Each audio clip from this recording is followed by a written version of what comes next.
దేవునికి స్తోత్రం తెలియచేద. హల్లెలూయా.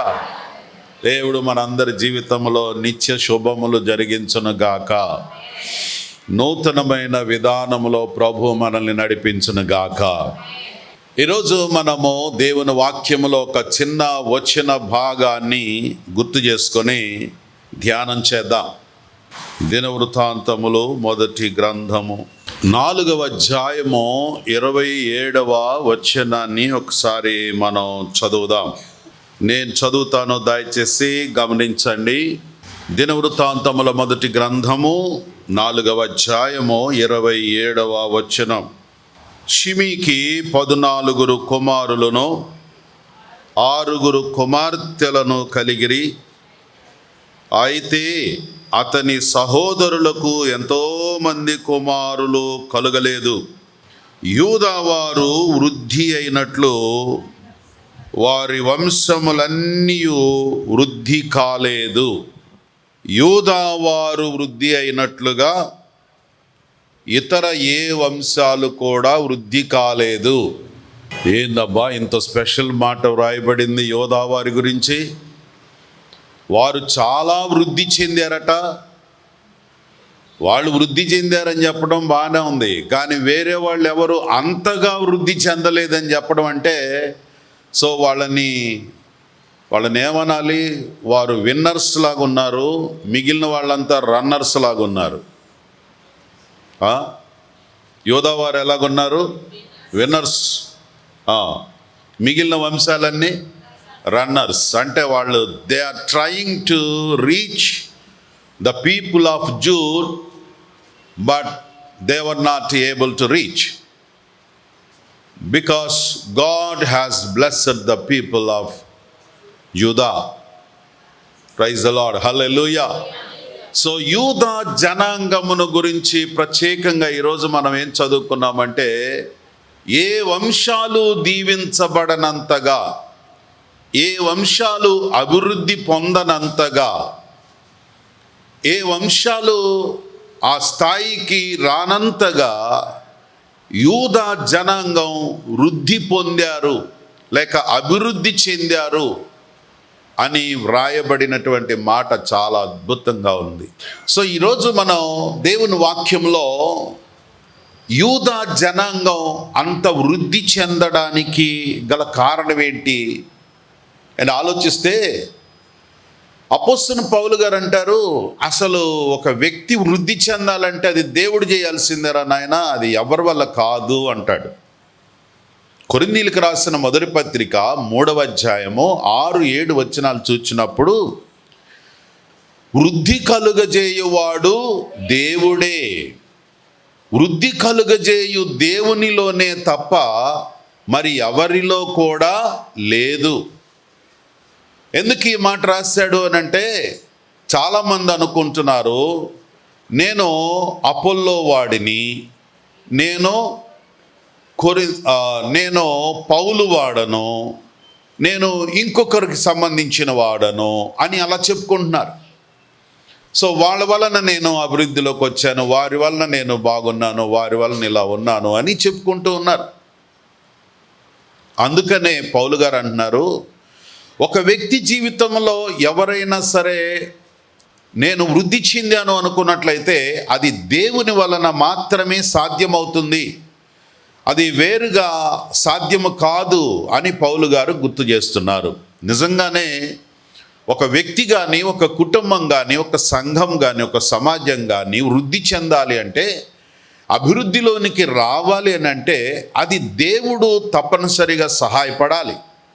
దేవుడు చేస్తే తప్ప ఆ వ్యక్తి అభివృద్ధిలోనికి రాడు అన్నటువంటి విషయాన్ని మనం చూస్తున్నాం. అయితే మరి ఇక్కడ యూదా విషయంలో ఒక ప్రత్యేకమైన మాట వాడబడింది. యూదాను గురించి ఏమంటున్నారంటే, ఇతడు చాలా అభివృద్ధి చెందాడు. ఈ యూదా ఎంత అభివృద్ధి చెందాడంటే, వేరే ఏ వంశాలు అభివృద్ధి పొందనంతగా యూదా వర్ధిల్లాడు అనే మాట వ్రాయబడింది.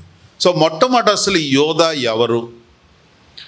యూదా ఎవరంటే మీరు ఇంటికి వెళ్ళాక చదువుకొని నోట్ చేసుకోండి. ఆది కాండము 29వ అధ్యాయము 35 అలాగే 35వ అధ్యాయం 23వ వచనంలో చూచినప్పుడు యాకోబు యొక్క భార్య అయిన లేయాకి 4వ సంతానముగా పుట్టినటువంటి వాడు ఈ యోధా. ఈ లేయమ్మ హిస్టరీ మనకు బాగా తెలుసు.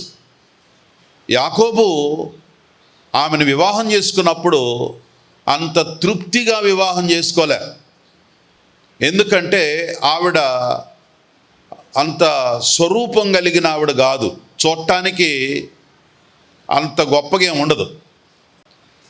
ఆవిడ గురించి రాయబడింది, ఆవిడట జబ్బు కళ్ళు కలిగింది అని రాయబడింది.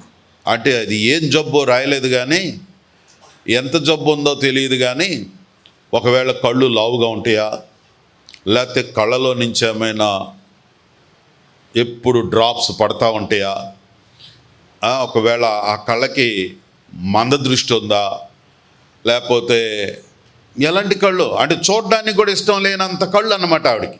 యోధా పుట్టగానే అప్పుడు ఆవిడ ఒక మంచి పేరు పెట్టుకుంది. ఏం పెట్టుకుందంటే, ఇక నేను దేవుణ్ణి స్తుతిస్తాను అంటే ఇక చాలే అనుకుందో ఏమో, ఇక నేను దేవుణ్ణి స్తుతిస్తాను, 4 పిల్లలు పుట్టేశారు అని చెప్పి వాడికి యోధా అని పేరు పెట్టింది. యోధా అనగా స్తుతి, యూదా అనగా స్తుతించువాడు లేక కృతజ్ఞత భావము కలిగిన వాడు, దేవుణ్ణి ఆరాధించువాడు, దేవుణ్ణి మహిమపరచువాడు, దేవుని ఘనపరచువాడు. యూదా అని పేరు పెట్టుకుంది. ఎందుకంటే ఆమె హృదయంలో నుంచి నిజమైన కృతజ్ఞత వచ్చింది. నా దేవుడు నన్ను జ్ఞాపకం చేసుకున్నాడు. ఒకవేళ నా భర్త దూరముగా ఉంటున్నప్పటికీ, ఏదో అప్పుడప్పుడు వచ్చిపోతూ పెద్ద ఇంట్రెస్ట్గా లేకపోయినప్పటికీ నా దేవుడు నన్ను ఆశీర్వదించాడని చెప్పి హృదయపూర్వకంగా దేవుని స్తుతిస్తూ అతనికి యోధా అని పేరు పెట్టింది. కానీ యోధాను గురించి దేవుడు కూడా చాలా ఎక్స్పెక్ట్ చేశాడు. వాళ్ళ తండ్రి కూడా ఒకానొక సమయంలో వృద్ధాప్యంలోకి వెళ్ళిన తర్వాత యాకోబు యోధాను ఆశీర్వదించాడు. ఆదికాండం 49వ అధ్యాయంలో 8 నుంచి 10 వచనాల్లో చూచినప్పుడు తండ్రి అతన్ని దీవిస్తున్నాడు. యోధా తన సోదరులందరికంటే ప్రధానుడుగా ఉంటాడు అని చెప్పి ఆయన్ని బ్లెస్ చేశాడు. తండ్రి అవసాన దశలో ఉన్నప్పుడు ఒక్కొక్క పిల్లవాడిని అందరినీ చేతులు పెట్టి దీవిస్తూ ఉన్నాడు. అలా దీవించే సమయంలో యోధా అనేటువంటి వ్యక్తి రాగానే అతని మీద చేతులు పెట్టి, ఈ యోధా చాలా గొప్పోడవుతాడు. ఎంత గొప్పోడవుతాడంటే తన సోదరులందరికంటే కూడా ప్రధానమైనటువంటి వాడవుతాడు, ప్రధానుడవుతాడు అని బ్లెస్ చేశాడు. అన్నట్టుగానే దేవుడు కూడా అతన్ని చాలా ప్రధానమైన వాడిగా దీవించాడు. మీకు 1-2 విషయాలు గుర్తు చేసినట్లయితే, దేవుడు ఇశ్రాయేలు ప్రయాణంలో వారికి నేర్పించింది ఏంటంటే, యాజకులు లేవీయులు దేవుని పనిచేసేటువంటి ఒక వంశాన్ని నేను ఏర్పాటు చేసుకున్నాను అన్నాడు.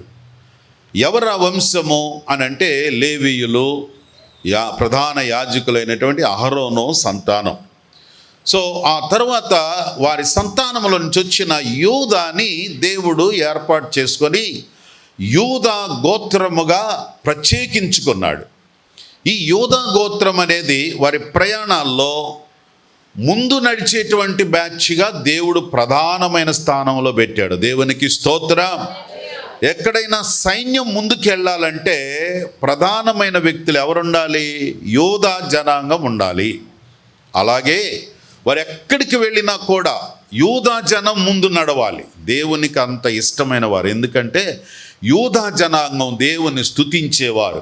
పరిస్థితులను బట్టి స్తుతిని మానుకునేవాళ్ళు కాదు. కష్టాలను బట్టి దేవుణ్ణి ఆరాధించడం మానుకునేవాళ్ళు కాదు. యోధా అంటేనే the brand of Judah is worshipping God in all ways, in any circumstances. ఏ పరిస్థితుల్లో అది ఎలాంటిదైనా కూడా దేవుణ్ణి స్తుతించుచూ వెళుతూ ఉండాలి. ఇది యూదాకి దేవుడిచ్చిన గొప్ప వరం. దేవునికి స్తోత్రం. ఎరికో పట్టణాన్ని చుట్టూ తిరిగి జయించాలి అని అంటే ముందు యూదా జనాంగం నడవాలి. సో వాళ్ళు ముందు నడవాలి. ఏంట్రా ఈ గోల, ఈ పట్టణం చుట్టూ తిరగటం ఏంట్రా ఊరక అని మనసులో అనిపించిన నో, ప్రభువుని స్తుతిస్తూ ముందుకెళ్లాల్సిందే. ఇంకా భయంకరమైన విషయం ఏంటో తెలుసా? యోర్దాను నది దాటమని దేవుడు చెప్పాడు. యోర్దాను నది దాటాల్సి వస్తే ముందు నడిచేది ఎవరు? యూదా జనాంగం నడవాలి. యూదా జనాంగం ముందు నడిస్తే ఒకవేళ గనక ఆ యొక్క నది 2 పాయలుగా చేయబడకపోతే మొట్టమొదట మునిగిపోయేది ఎవరు? యూదా జనాంగం. అయినా సరే అలాంటి బ్యాడ్ సర్కమ్స్టాన్సెస్ కానీ సిచ్యువేషన్స్ కానీ ఎదురైనా సరే దేవుడు వాళ్ళని ముందు నడవమన్నాడు, ముందు నడుస్తారు. ఎవరైతే స్తుతించడానికి, దేవుని కార్యాలు చేయడానికి, దేవుని యొక్క పనిలో ముందుంటారో అలా ముందుండేటువంటి వారంటే దేవునికి చాలా ఇష్టం. వాళ్ళని ముందు స్థానంలోనే పెడతాడు. దేవునికి స్తోత్రం. కానీ మన అలవాటు ఏందో తెలుసా? స్తుతించగలిగిన వాళ్ళమయ్యుండి, టాలెంట్ ఉన్న వాళ్ళమయ్యుండి, వరాలు కలిగిన వాళ్ళమయ్యుండి, చేయగలిగిన వాళ్ళమయ్యుండి కూడా వెనకాల ఉండటానికి ట్రై చేస్తాం. వెనకాల వస్తాం, లేటుగా వస్తాం. మేము పాడతామండి. అసలు నేను పాడితే ఎట్టుంటుంది తెలుసా? నువ్వు పాడేవాళ్ళు యోధా ముందు వచ్చాడా వెనకాల వచ్చాడా? నేను ప్రార్థన చేస్తే కళలు దర్శనాలు దిగిపోతాయండి అంటే మరి ప్రార్థనకు రాకపోతుంటే శుక్రవారం ప్రార్థన జరుగుతుంది, అనేక ప్రార్థన కూటాలు జరుగుతున్నాయి. మరి నీ దర్శనాలన్నీ ఉన్నాయి, బాగానే ఉంది, నువ్వు ఆడ పెట్టుకుంటుంటే నువ్వు ముందు రాకపోతుంటవే, నువ్వు సర్వీస్ చేయకపోతుంటవే. స్తుతించేటువంటి వాడు యూదా ముందుంటాడు. అందుకనే దేవుడు అతన్ని ప్రధానమైన వాడిగా ఆశీర్వదించాడు. దేవునికి స్తోత్రం.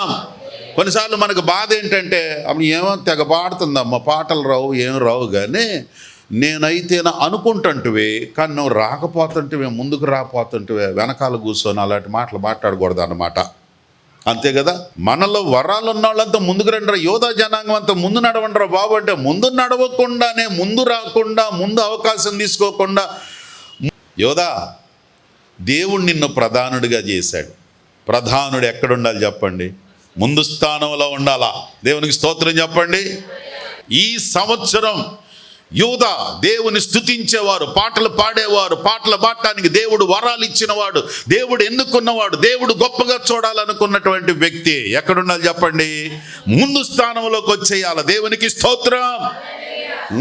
కొత్త సంవత్సరంలో దేవుడు మనల్ని అందరినీ లేపి వన్నెస్ కాదు, హాఫ్నెస్ అయినా సరే, నూతన సంవత్సరంలో యోధా జనాంగము టాప్ లెవెల్కి వచ్చేయాల. దేవునికి స్తోత్రం. పాటలు పాడి దేవుణ్ణి స్తుతించి దేవుణ్ణి ఆరాధించే బృందం లేవాలి. ఆమెన్. యోధా, నువ్వు ప్రధానమైన వాడివి. అలా చేయగలిగితే యూదా అన్ని వంశాల కంటే యోధా వంశము అతిగా వృద్ధి పొందెను. దేవునికి స్తోత్రం. అంత గొప్పగా దేవుడు చూస్తున్నాడు, అన్ని ప్రయారిటీ ఇచ్చాడు. మీకు ఇంకొక విషయం గుర్తు చేయనా? యోధా జనాంగాన్ని ఇజ్రాయెల్ దేశం వెళ్ళిపోయారు. ఐగుప్తు నుంచి ఇజ్రాయెల్ దేశం వెళ్ళిన తర్వాత వాళ్ళు భూభాగాలన్నీ కూడా పంచేసుకున్నారు, సెటిల్ అయిపోయారు. సెటిల్ అయ్యేటప్పుడు దేవుడు ఒక సిస్టమ్ పెట్టాడు. అబ్బాయి, మీ దేశంలో మీ పట్టణానికి మధ్యలో దేవాలయం కట్టండి, దేవాలయం తూర్పు ముఖం పెట్టండి. సో మీరు 12 గోత్రాలు ఉన్నారు. 12 గోత్రాల వారు తూర్పు వైపున దేవునికి ఎదురుగా ఉండేటువంటి, దేవాలయానికి ఎదురుగా ఉండేటువంటి 3 గోత్రాలు కావాలి. ఆ 3 గోత్రాల్లో ప్రధానమైనది యోధా గోత్రంగా ఉండాలి. స్తోత్రం చెప్పండి. హల్లెలూయా. అంటే దేవుడు ఇలా చూడంగానే ఎవరు కనపడుతుండాలి ఎదురుగా? ఎంత ప్రయారిటీ ఉందండి సింగర్స్కే. ఆ సింగర్స్ అంతా ఇంట్లోనే పాడుకుంటా, అంటు తోముకుంటా పాడుకుంటా, ఒంట్లోనే పాడుకుంటా తిరుగుతున్నాం. కానీ దేవుడు నిన్ను ప్రధానమైన వాడిగా చూడాలని, ప్రధానమైన స్థానంలో ఉంచాలని దేవుడు చూస్తున్నాడు. దేవుడు తన దేవాలయంలో ఫస్ట్ ప్లేస్లో నిన్ను చూడాలనుకుంటున్నారు. టాలెంట్ ఉన్నటువంటి నిన్ను యోధా. ఎందుకంటే నీ జీవితంలో అందరికంటే ఎక్కువగా నువ్వు ఆశీర్వదించబడాలి. యోధా అట అందరికంటే వృద్ధి చెందాడు. దేవునికి స్తోత్రం. సో ఏంటి స్పెషాలిటీ అని ఆలోచిస్తే ఒక 3 మంచి క్యారెక్టర్స్ యోధాలో మనం చూడొచ్చు. అన్ని వంశాలు కంటే కూడా యూదా వంశం వృద్ధి చెందడానికి 3 కారణాలు. మొదటిది దినవృత్తాంతములు 2వ గ్రంథము 14వ అధ్యాయము 7వ వచనం. అతడు యోధా వారికి ఎలాగూ ప్రకటన చేసెను, మన దేవుడైన యెహోవాను మనము ఆశ్రయించితిమి. ఆశ్రయించినందున ఆయన మన చుట్టూరా నెమ్మది కలుగజేశాడు. దేశమందు మనము నిరభ్యంతరముగా తిరగవచ్చును. మనము ఈ పట్టణాలు కట్టించి ప్రాకారాలు, గోపురాలు, గుమ్మాలు, ద్వారబంధరాలు అమర్చుదము కాగా, వారు పట్టణములను కట్టి వృద్ధి పొందడం మొదలుపెట్టారు. దేవునికి స్తోత్రం. యెహోవాను ఆశ్రయించడం వలన ఇంత నెమ్మది కలిగింది. నెమ్మది కలగడం వలన పట్టణాలన్నీ కడుతున్నాము, వాటికి ప్రాకారాలు, గుమ్మాలు పెట్టుకొని నెమ్మదిగా మనం అభివృద్ధి చెందుతూ ఉన్నాం. యూదా జనాంగము వృద్ధి చెందడానికి గల కారణం వారు దేవుణ్ణి ఆశ్రయించారు. చెప్పండి, ఎవరిని ఆశ్రయించారు? యూదా జనాంగము దేవుణ్ణి ఆశ్రయించాలి. అందుకే వారు వంశాలన్నిటికంటే కూడా యోధా వంశము ఎంతో చక్కగా వర్ధిల్లినట్లు మనం చూస్తున్నాం. యోధా వారు వృద్ధి చెందినట్లుగా వేరే వాళ్ళు వర్ధిల్లలేదు. ఈ మాట, ఈ టైటిల్ భలే నచ్చిందండి నాకు. వాళ్ళు అభివృద్ధి చెందినట్లుగా ఇంకొకళ్ళు ఎవరు కూడా అభివృద్ధి చెందలేదు. కానీ అలనాడు యోధా జనాంగం అంటే వాళ్ళు అభివృద్ధి పొందినట్లుగా ఇంకెవరు అభివృద్ధి పొందలేదు. కారణం చెప్పండి, వారు దేవుణ్ణి ఆశ్రయించారు. చెప్పండి, ఏంటి కారణం? దేవుణ్ణి ఆశ్రయించారు. దేవుణ్ణి ఆశ్రయించినందున దేవుడు వారి జీవితంలో అనేకమైన గొప్ప కార్యాలు చేస్తూ వచ్చాడు. దినవృత్తాంతాలు 2వ గ్రంథంలోనే 13వ అధ్యాయం 18వ వచనంలో కూడా చూస్తే, దేవుణ్ణి ఆశ్రయించినందువలన వారు విజయము పొందుకున్నారు. సంఖ్యాకాండం 13వ అధ్యాయం 6వ వచనం, 34వ అధ్యాయం 9వ వచనం చూచినప్పుడు ఈ వంశంలో నుంచే కాలేబు అనేటువంటి వ్యక్తి మనకి కనబడతాడు. ఈ కాలేబు అనేటువంటి వ్యక్తిని దేవుడు ఎంతగానో గుర్తించాడు. కారణం ఏంటంటే అతడు హృదయపూర్వకంగా దేవుణ్ణి ఆరాధించినటువంటి వాడు, మనస్ఫూర్తిగా దేవుణ్ణి ఆశ్రయించినటువంటి వాడు. అందుకనే యోధా గోత్రములో నుంచి వచ్చినటువంటి కాలేబును దేవుడు బ్లెస్ చేసి పాలు తేనెలు ప్రవహించే పాలస్తీనా దేశంలో ది బెస్ట్ ప్లేస్ ఏదైతే ఉందో హెబ్రోనును దేవుడు అతనికి అనుగ్రహించాడు. దేవునికి స్తోత్రం. ఎంత అద్భుతం అండి. దేవుడు ఎప్పుడైనా ఎవరైతే దేవుణ్ణి ఆశ్రయించే వ్యక్తులుగా ఉంటారో, హృదయపూర్వకంగా మనస్ఫూర్తిగా దేవుని మీద ఆధారపడేటువంటి వ్యక్తులుగా ఉంటారో, ఆ విధంగానే అందరికంటే మంచి స్థాయిలో వారిని వృద్ధి చేస్తాడన్న విషయాన్ని మనము కాలేబు ద్వారా కూడా ఆలోచించి నేర్చుకోవచ్చు. అలాగే మనందరికీ తెలుసు, నిర్గమకాండం 1వ అధ్యాయం 21వ వచనంలో మంత్రసానుల గురించి మనం చాలాసార్లు గుర్తు చేసుకున్నాం. వారు యెహోవాను ఆశ్రయించినందువలన దేవుడు వారికి వంశాభివృద్ధిని కలిగించాడట. ఎవరు? నర్సులు, నర్సమ్మలు, మెడికల్ డిపార్ట్మెంట్ ఏదైతే ఉందో వారిని దేవుడు ఆశీర్వదించి వృద్ధిపరిచాడు. కారణం వారు దేవుణ్ణి ఆశ్రయించారన్న మాట మనం చదవగలుగుతాం. కనుక ప్రియమైన దేవుని బిడ్డలారా, మొట్టమొదటిగా యూదా జనాంగం వృద్ధి చెందడానికి మొదటి కారణం ఏంటి చెప్పండి? దేవుణ్ణి ఆశ్రయించాలి. మనము, మన కుటుంబం, మన సంఘం కూడా ఈ సంవత్సరం అలాంటి వృద్ధి చెందాలి అనుకున్నట్లయితే మనం మొట్టమొదటిగా ఏం చేయాలి? యెహోవాను ఆశ్రయించాలి. ప్రతి పరిస్థితిలో, ప్రతి సమస్యలో, ప్రతి కష్టములో, ప్రతి అవసరతలో దేవుణ్ణి ఆశ్రయించి, అది ఎట్టి పరిస్థితి అయినా కూడా దేవుని మీద ఆధారపడే వ్యక్తులుగా ఉన్నట్లయితే అందరికంటే దేవుడు ఎక్కువగా నిన్ను వర్ధిల్ల చేసే దేవుడుగా ఉన్నాడు. దేవునికి స్తోత్రం. రెండవ కారణము 2వ దినవృత్తాంతాల గ్రంథంలోనే 12వ అధ్యాయం 12వ వచనంలో చూస్తే వీరు చాలా మంచితనము కలిగినటువంటి వారట. 12 చదువుదామా? చేయక యూదావారు కొంత మట్టుకు మంచితనమును అనుసరించుట చూచి తన కోపమును తన మీద ఉంచకుండా తిప్పుకున్నాడు. ఎంత మంచి మాట! దేవునికి స్తోత్రం చెప్పండి. హల్లెలూయా. యూదావారిలో ఉన్న రెండవ లక్షణం ఏంటో తెలుసా? కొంత మట్టుకు మంచితనం కలిగి ఉన్నారు. అంటే పూర్తి మంచితనం కాదు, వీళ్ళు అందరికంటే గొప్ప మంచితనం ఏమీ కాదు. కానీ వాళ్ళు ఎంత మంచితనం కలిగి ఉన్నారు చెప్పండి? కొంత మటుకు. అంటే యోధా జనాంగము కూడా చాలా పొరపాట్లు చేశారు, తప్పులు చేశారు, దేవునికి వ్యతిరేకంగా ఉన్నారు, కొన్నిసార్లు దేవునికి దూరంగా అయిపోయారు. అసలు యోధా దేశంలో కూడా మరి రాజులు మారినప్పుడు ఆ దేశాన్ని యెహోవా దేవుణ్ణి మర్చిపోయి వేరే కల్చర్స్కి అలవాటు పడి దేశాన్ని పాడు చేసినటువంటి వారు కూడా ఉన్నారు యోధా రాజ్యం.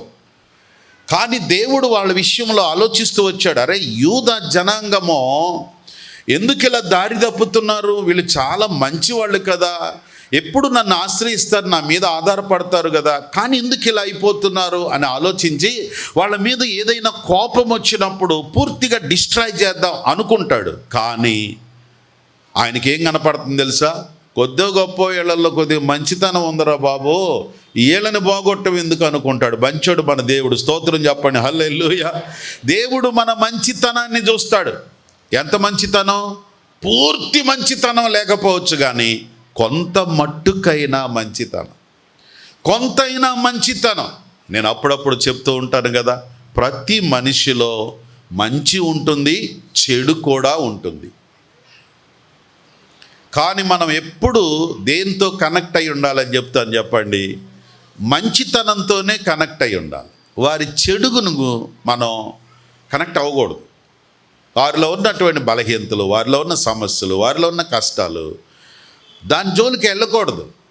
కానీ మానవ స్వభావం ఏంటంటే ఎంత మంచి ఉన్నా కూడా ఆ ఒక్కటి ఏదో ఎక్కడో మైనస్ ఉంటుంది, దాన్ని పట్టుకుని ఆ వాళ్ళ పైగా అబ్బోగానం, ఆ పైగా అబ్బో ఎందుకు మళ్ళా అది అబ్బోనే కానీ పక్కది ఎందుకు, ఈ అబ్బోతోనే ఉండరాదు, పైకి అబ్బో అన్నవే ఆ అబ్బోతోనే ఉండొచ్చుగా, ఆ పక్కనున్న చిన్న మైనస్తో ఏం పని.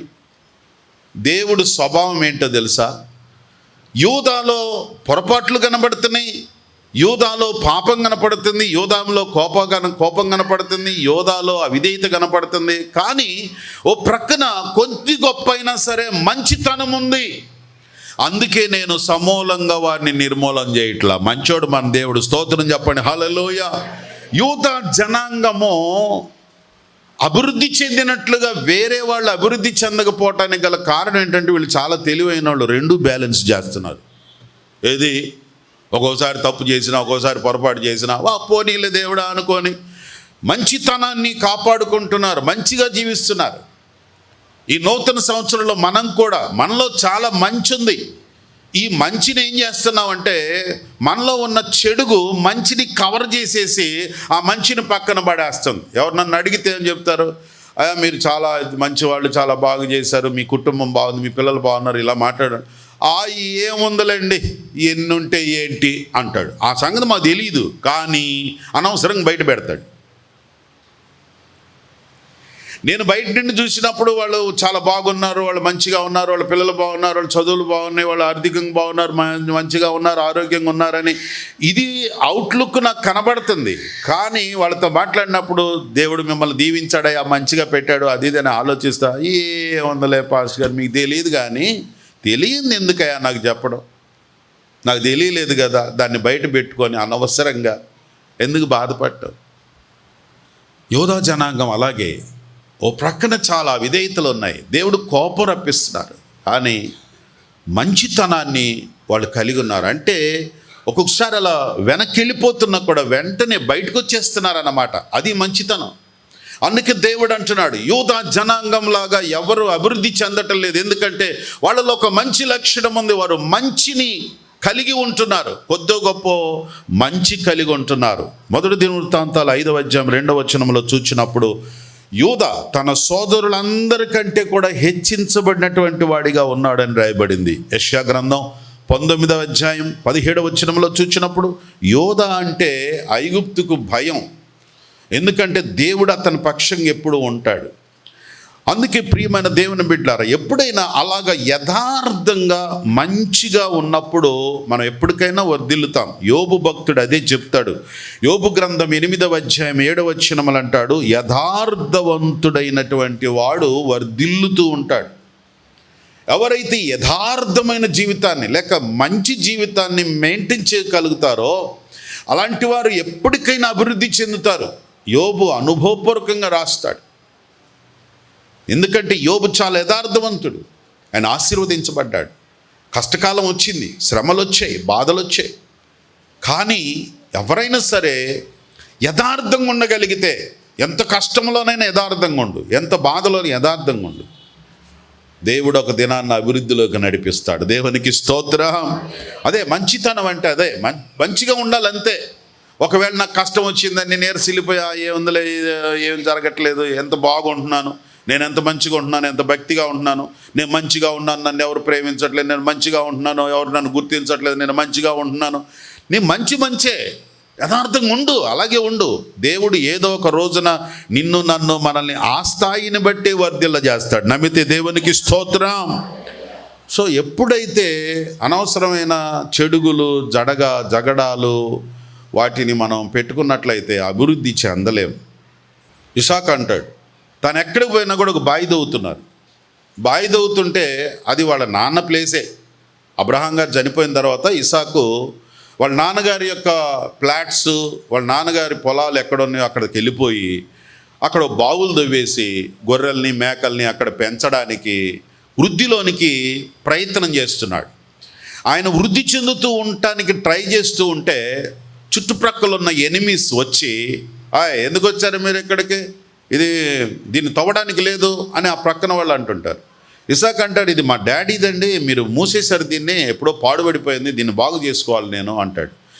దాని విషయంలో వాళ్ళకి జగడం వస్తుంది, ఆటంకాలు వస్తాయి. వచ్చినప్పుడు ధైర్యంగా నిలబడి యథార్థంగా మంచిగా, అయ్యా మీరు ఆలోచించండి, ఇది మా డాడీది, ఇక్కడ మా డాడీ పనిచేశారు, ఈ పొలాలన్నీ మా డాడీది, ఆయన చనిపోయారు, ఇప్పుడు నేను అవన్నీ కూడా ఎక్స్టెండ్ చేస్తున్నాను అని యథార్థంగా మంచిగా నిలబడినందువలన కొంతమంది పోరాడినప్పటికీ 3 times 3 బావులు తవ్వినప్పుడు అందరూ జగడాలు పెట్టుకున్నారు. కానీ ఎక్కడైతే ఒక చోట స్థలంలో బావి తవ్వినప్పుడు, రెహబోతు అనే ప్రాంతంలో బావి తవ్వినప్పుడు ఎవరు ఇక జగడాలు మానేశారు. అరే ఎందుకు లేరా ఆయనతో గొడవ, ఆయన ఏం మాట్లాడినా సిస్టమేటిక్గా మాట్లాడతాడు, చట్ట ప్రకారం మాట్లాడతాడు, రూల్ ప్రకారం మాట్లాడతాడు, యథార్థంగా ఉంటాడు, పక్కనోడి స్థలాలు ఏం ఆక్రమించుకోడు, మన స్థలాలు ఏం తీసుకోవట్లేదు, ఆ స్థలంలో వాళ్ళే తవ్వేసుకుంటున్నారు అని ఇక జగడాలు మానేసేశారు. అందుకు ఎప్పుడైతే జగడాలు మానేశాడో ఇస్సాకు అభివృద్ధి పొందడం మొదలుపెట్టాడు. దేవునికి స్తోత్రం. ఎప్పుడైతే మన జీవితంలో ఆ గొడవలు, జగడాలు మానేస్తామో అప్పుడే మనం అభివృద్ధి చెందుతాం. అంటే మనం ఎప్పుడు యథార్థమైన మనసుతోటి హృదయపూర్వకంగా ఉంటే, ఎవరితో గొడవ పడకుండా, ఎవరితో భేటీ పడకుండా, ఎవరితో ఉండకుండా మన పనులు మనం చేసుకుంటూ యథార్థంగా మంచిగా మంచితనాన్ని మెయింటైన్ చేసుకుంటూ ఉంటే మన జీవితమే ఎప్పటికైనా అందరికంటే వృద్ధిలోనికి వస్తుంది. దేవునికి స్తోత్రం. అండ్ థర్డ్లీ, మూడవదిగా గమనించినట్లయితే ఎజ్రా గ్రంథం 5వ అధ్యాయం 8వ వచనం. ఎజ్రా గ్రంథం 5వ అధ్యాయము 8వ వచనంలో యూదా జనాంగము అన్ని జనాంగాల కంటే వృద్ధి చెందడానికి 3వ కారణం, వారు మహాదేవునికి ఒక మందిరం కడుతున్నారు. యూదా జనాంగం మహాదేవునికి ఒక మందిరాన్ని నిర్మాణం చేస్తూ ఉన్నారు. దర్యావేషు అనేటువంటి వ్యక్తి, రాజు, యూదా జనాంగానికి దేవాలయం నిర్మాణం చేసుకోవటానికి పర్మిషన్ ఇచ్చారు. ఎజ్రా కాలములో ఇది జరుగుతూ ఉంది. ఈ జరిగే సమయంలో కొంతమంది ఆఫీసర్స్, కొంతమంది నాయకులు, అధికారులు వచ్చారు. ఏంటి వీళ్ళు చేసే పనులు అని చూశారు. చూచినప్పుడు వారు దేవునికి మంచి దేవాలయం కడుతున్నారు. వెంటనే వాళ్ళు రిపోర్ట్ ఇచ్చారు, దర్యావేషు రాజుగారికి రిపోర్ట్ ఇచ్చారు. పారసీకులైనటువంటి వారు, వారి ప్రభుత్వ కాలంలో జరిగినటువంటి సంగతి. అప్పుడు వారు ఇచ్చిన రిపోర్ట్లో రాసిన మాట ఏంటి అనంటే, అయ్యా వారు దేవుని మందిరాన్ని చాలా నైపుణ్యంగా కడుతున్నారు, ఆ పనిని దేవుడు ఆశీర్వదిస్తున్నాడు, యూదా జనాంగము వృద్ధి పొందుతూ ఉన్నారు. దేవునికి స్తోత్రం. వారు వృద్ధి పొందడానికి 3వ కారణం ఏంటంటే వారు దేవుని పనిలో నిమగ్నమై ఉన్నారు. దేవుని మందిరాన్ని నిర్మాణం చేసే పనిలో చాలా నిపుణతగా, దేవుని పనిని జాగరూకతగా, దేవుని పనిలో చక్కగా పాలు పొందొచ్చు, మా దేవుడికి ఒక మందిరం కట్టాలి అనేటువంటి పనిలో ఉన్నారండి. దేవుడు వాళ్ళని ఆశీర్వదిస్తున్నాడు, వారు చాలా వృద్ధి చెందుతున్నారు అని రాజుగారికి రిపోర్ట్ ఇవ్వటం జరిగింది. గమనించారా? యూదా జనాంగము వర్ధిల్లినట్లుగా వేరే జనాంగం ఎవరు వర్ధిల్లడం లేదు. కారణం ఏంటంటే దే వర్క్ ఫర్ గాడ్.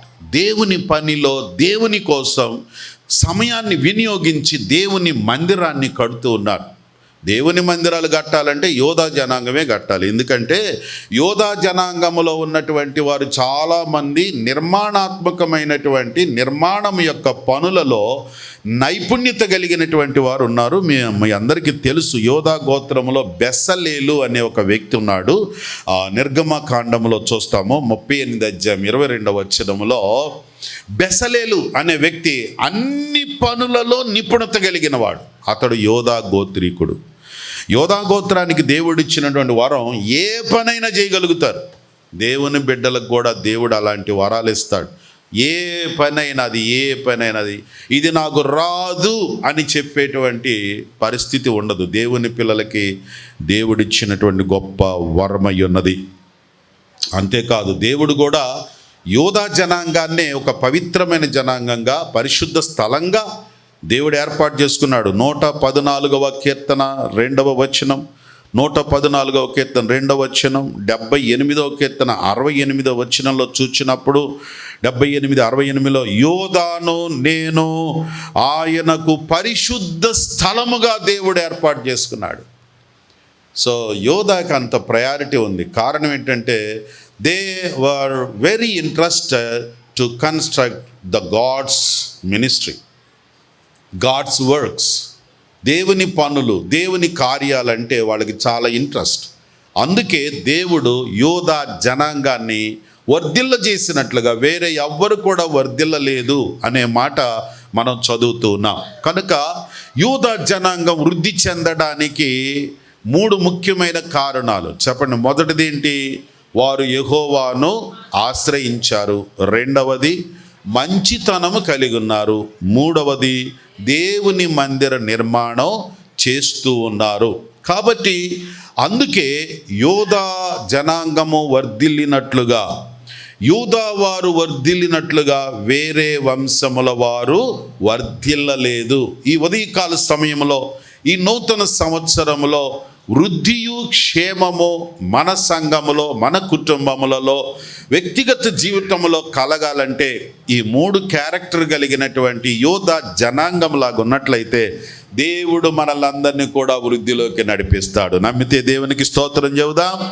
అందరికంటే దేవుడు మనల్ని వృద్ధిలో నడిపించును గాక. కళ్ళు మూసుకోండి, ప్రార్థన చేద్దాం. స్తోత్ర హల్లెలూయా హల్లెలూయా హల్లెలూయా.